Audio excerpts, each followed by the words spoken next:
was the cheat code. It was them. It was Kane Beats. Who else, bro? It was like, who else did I used to try? DJ Toon. I used to try his shit. Toon, like, for sure. Could never get it. Manny Fresh. Fresh, for sure. That was like, Shout out to Fresh. that's you closing the computer, bro. I mean, that's the ultimate, bro. That's an anomaly. Like, you trying to be like Fresh is like, man. Yeah, you know what I mean? He had the best of both worlds. He had party. He had the streets. Yeah. Like, it was hard, man. When I heard like 400 degrees and like I'm on fire and all, I'm just like, bro, what is this, bro?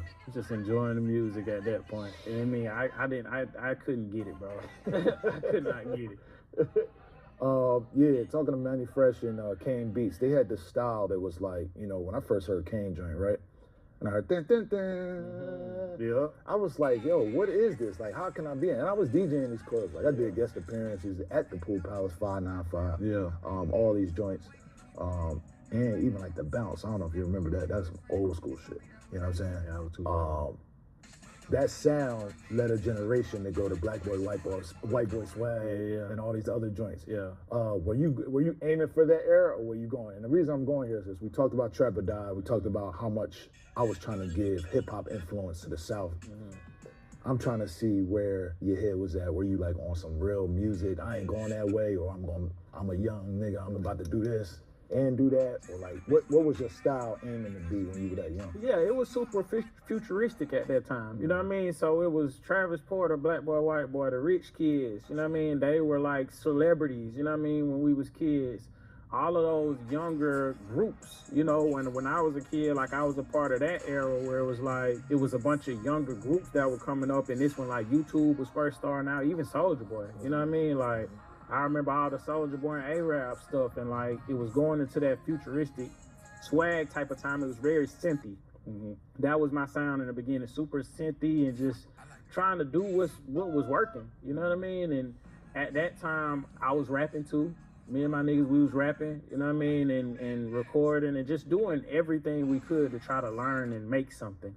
So it was all of those sounds. Black Boy, White Boy, Futuristic, J Money, you know what I mean? Like all of those guys, like Rocco, you know what I mean? You used to love Rocco, bro. Like, Rocco, like all of that shit, you know what I mean? And it was kind of like right before Pluto was really coming out, and we was like super like Rocco time. And then I still remember when like the 1000 tape came out, and then it was just like it was over with from that point. I feel like Pluto changed the music for sure, right?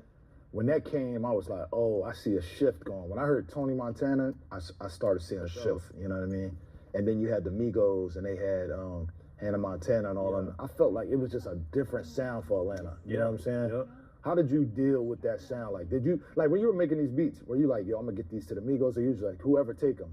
First come, first serve. Yeah, I was still in my hood. Like, it wasn't, you know what I mean? I didn't even really know how to, like, you know what I mean? But they was from Atlanta, that's why I'm asking. Like, it's so versatile. Yeah. Like, just not working sweet in like a band. So, in those times where we were grinding, there's never took this side one.